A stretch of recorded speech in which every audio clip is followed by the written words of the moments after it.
Good morning. How's the volume back there? Can you guys hear me? All right. Well, glad you guys can make it and brave the cold again. I'm Jason McAllister, Jennifer's husband. Did a great job, honey, up here. Thank you. And I have the privilege. I'm somewhat humbled and honored, but Cindy wanted me to come up and kind of speak on behalf of our military veterans. So, for my brothers and sisters in the crowd and vets, thank you very much. Salutations out to you. I did 15 years in the Marine Corps, enlisted right out of high school, did some special forces work, used to jump out of airplanes and thought maybe flying them would be something cool. So then I switched over to flying jets and then went into the Navy for a total of 23 years of the service. And then specifically what I was asked to talk about is our military vets who come back and due to some of the experiences, the things we're asked to do or forced to do, who may not adjust quite as well back into society when we come back and doing some of the things our country needs us to do. So just kind of keep that in mind when you're out there, and it's pretty easy sometimes to cast judgment when you're out there on the streets and speaking with folks, and we just don't know some of those situations that they're in that get them out there. Real quick story that I had. This was 4 years ago. My middle daughter decided that we should go on a missions trip to Skid Row in Los Angeles, California. So we packed up for our spring break, headed down there, lived in the Dream Center, which is an old hospital, as a matter of fact. It's kind of been converted. So we spent a week living out on the streets and setting up soup kitchens and out there talking with folks. And we came across dozens, if not hundreds, of people out there on the streets. Everyone's got a different story. But the particular gentleman I came across, his name was Samir. We were in Santa Monica. We set up a soup kitchen. It was March 10th, 2010, and we were feeding some of the folks out there on the beach. And it was pretty cold and windy that night. And he was not particularly friendly. Of all the folks who would come up and we were feeding, most of the kids were out there doing their thing. This was a class school trip. And I felt that my job was to be the chaperone. I was security as these kids from Tarrant County got to go out and kind of see a different segment of life. But my job was really just to sort of chaperone.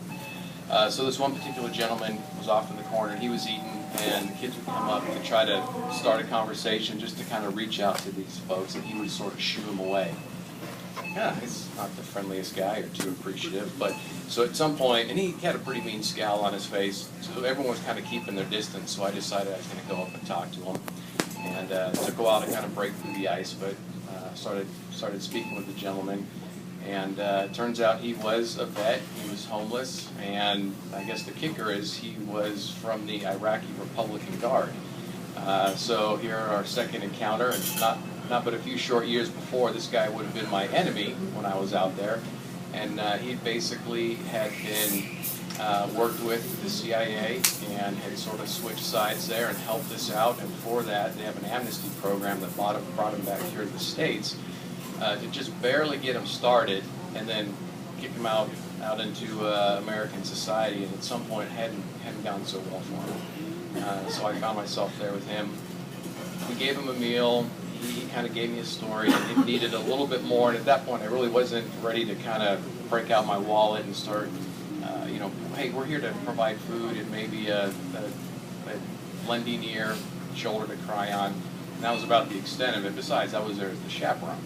So we rounded the kids up, and he said, is there anything else you can do for me? I'm tired, I'm cold, and I'm tired of being cold out here in California. So I gave him a hearty handshake and offered him a second bowl of soup and a slap on the back, and that's what I was there to do, at least I thought.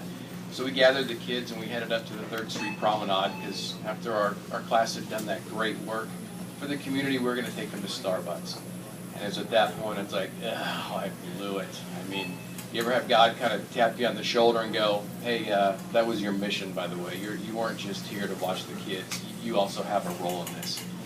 And I remember as we were leaving, he disappeared into the dark, and now we got the kids going. And I really felt that this was pretty much what I was sent here to do, and I just completely swing and a miss on that one.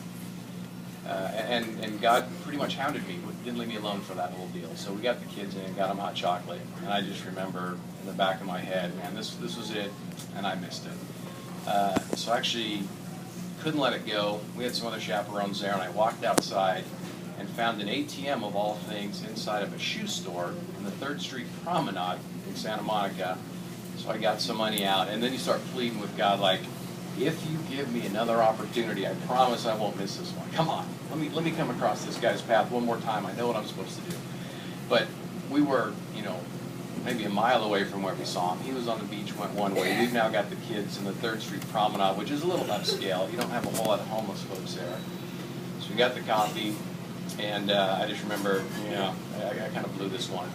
So as we start heading towards the van and get the kids back to the Dream Center, and I'm still praying with God, if you just happen to bring him past me one more time, I know what I got to do this time. And but I thought the chances of that were almost nil. So as we're walking, of course, I got my scan going. I'm looking down every alley. I'm trying to see where this guy's at, fully expecting not to see him. And believe it or not, I happened to catch him down a side alley. It was pretty dark. Told the chaperones, watch the kids, and I just go running down this alley. And where's Mr. McAllister going? Oh, he's chasing some guy down a dark alley. So I find Samir, and I grab this guy, and I'm like, God loves you so much. Let me tell you something, and I've also been given a second chance that we sat together, we talked it out, I prayed with the gentleman, and I was basically, you know, and God loved me too, because he wasn't going to let me kind of sit with that sort of, you know, swing and a miss. And it was a wonderful experience to speak with this gentleman. So in wrapping up, I really came away with a couple of things that you just never know who these folks are. Of all things, an Iraqi Republican guard who was a vet, but actually, you know, was on our side towards the end. But know the commander's intent. What's God got in mind for you? Don't assume that you're a support role. In that case, I wasn't there just to watch the kids and chaperone. I had a responsibility in it too. Volunteer for the hard missions when they come across your path, and just be prepared. So when the time comes, make sure you can take the objective. And certainly Philip and Cindy have done just that, and they provide the opportunity for us to get involved. So thank you, guys. Appreciate that.